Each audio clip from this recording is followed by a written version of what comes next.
Namaskar and welcome back to the channel. So we are back to read the chapter called Chemical Coordination and Integration as given in Biology 12th NCERT book.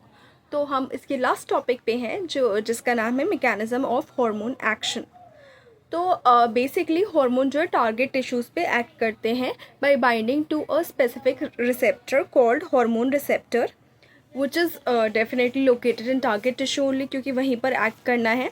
उसके बाद hormone receptors जो है दो तरीके के हो सकते हैं, एक सेल मेम्ब्रेन बाउंड रिसेप्टर्स, दूसरा intracellular receptors. As the names suggest respectively, cell membrane bound receptor तो वो है जो हार्मोन रिसेप्टर प्रेजेंट है सेल मेम्ब्रेन के टारगेट सेल में, सेल मेम्ब्रेन के अंदर ही प्रेजेंट है, सेल मेम्ब्रेन में ही प्रेजेंट है. इंट्रासेल्युलर रिसेप्टर ऐसे रिसेप्टर्स हैं जो टारगेट सेल्स के अंदर प्रेजेंट हैं. अब इनमें से जो मेन रिसेप्टर है वो होता है न्यूक्लियर रिसेप्टर्स, मोस्टली जो न्यूक्लियस में प्रेजेंट होते हैं.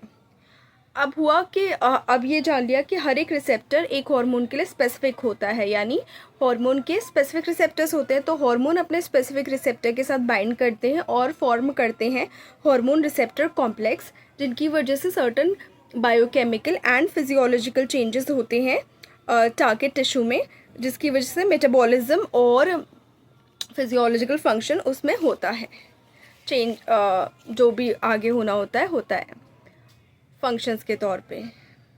अब हार्मोन्स को उनके केमिकल नेचर की वजह से चार चीज़ों में डिवाइड किया जा सकता है. पहला है पेप्टाइड पॉलीपेप्टाइड प्रोटीन हार्मोन्स, जिनके एग्जांपल्स हो गए insulin, glucagon, pituitary hormones and hypothalamic hormones. दूसरे हैं स्टेरॉइड, जिसके एग्जांपल हो गया कॉर्टिसोल, टेस्टोस्टेरोन, ईस्ट्राडायोल एंड प्रोजेस्टेरॉन. तीसरा है आयोडोथायरोनाइंस, जिसका एग्जाम्पल होगा थायराइड हार्मोन्स. चौथे हैं अमीनो एसिड डेरिवेटिव्स, जिनके एग्जाम्पल हो गए एपिनेफ्रिन. अब वापस से आते हैं उस पर कि हार्मोन्स जो इंटरैक्ट कर रहे थे अपने मेम्ब्रेन बाउंड रिसेप्टर्स के साथ, वो टारगेट सेल्स में एंटर नहीं करेंगे क्योंकि उनका काम तो पहले ही हो गया, बाउंड्री पे ही हो गया.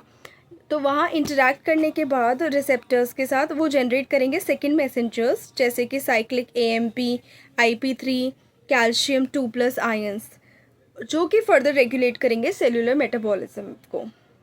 अब जो हार्मोन्स इंटरैक्ट कर रहे थे विद इंट्रासेल्युलर रिसेप्टर्स, जैसे कि जो स्टेरॉइड हार्मोन्स और आयोडोथायरोनिन्स थे, वो रिजल्ट करते हैं interaction of hormone receptor complex with genome, जो फर्दर जीन एक्सप्रेशन को और क्रोमोसोम फंक्शन को रेगुलेट करते हैं.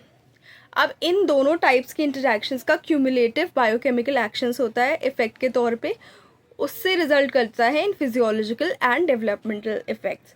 दोनों के जो रिसेप्टर से दोनों ही इंटरैक्ट कर रहे हैं, लेकिन सेल मेम्ब्रेन बाउंड से कर रहे हैं या इंट्रासेल्युलर से कर रहे हैं, उससे फ़र्क पड़ रहा है कि वो फाइनली क्या एक्शन हो रहा है. लेकिन जो भी एक्शंस हो रहे हैं उनका फाइनल रिजल्ट जो है फिजियोलॉजिकल एंड डेवलपमेंटल इफेक्ट्स पे पड़ता है. अब एग्जाम्पल कंसिडर करते हैं. एक प्रोटीन हार्मोन है जिसको कहते हैं फॉलिकल स्टिमुलेटिंग हार्मोन FSH. ये इंटरैक्ट करता है receptor of ovarian cell membrane से, जिससे एक सर्टन रिस्पॉन्स जनरेट होता है, जिसको हमने कह दिया रिस्पॉन्स 1. उससे सेकेंड जो जनरेशन होता है वो सेकेंड मैसेंजर का जनरेशन होता है, जिसका नाम है साइक्लिक AMP या फिर कैल्शियम 2+ आयंस. फर्दर उससे बायोकेमिकल रिस्पॉन्सेज होते हैं जो कि फिजियोलॉजिकल रिस्पॉन्सेज में आगे जाके तब्दील होते हैं, और एक फिजियोलॉजिकल रिस्पॉन्स इस केस में है ओवेरियन ग्रोथ. तो FSH जो है ओवेरियन ग्रोथ कॉज कर रहा है. अब आते हैं सेकेंड टाइप के एग्जाम्पल पे. स्टेरॉइड हार्मोन जैसे कि ईस्ट्रोजन, वो inside the uterine membrane cell enter करता है, सेल मेम्ब्रेन बाउंड रिसेप्टर से वो इंटरैक्ट नहीं कर रहा है, एंटर कर रहा है अंदर. Hormone receptor complex inside nucleus वो फॉर्म कर रहा है, फिर इंटरैक्ट कर रहा है mRNA एंड प्रोटीन से, जिसकी वजह से फिजियोलॉजिकल रिस्पॉन्सेज हो रहे हैं, और जिसका एग्जांपल है टिश्यू ग्रोथ एंड डिफ्रेंसिएशन जो यूट्रस में देखा जाता है. So that's it for this topic and this chapter. So हमने यहाँ पे मोटे मोटे तौर से समझा कि हार्मोन्स का मैकेनिज्म कैसे होता है.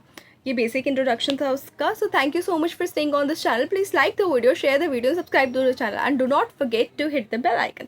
Thank you so much.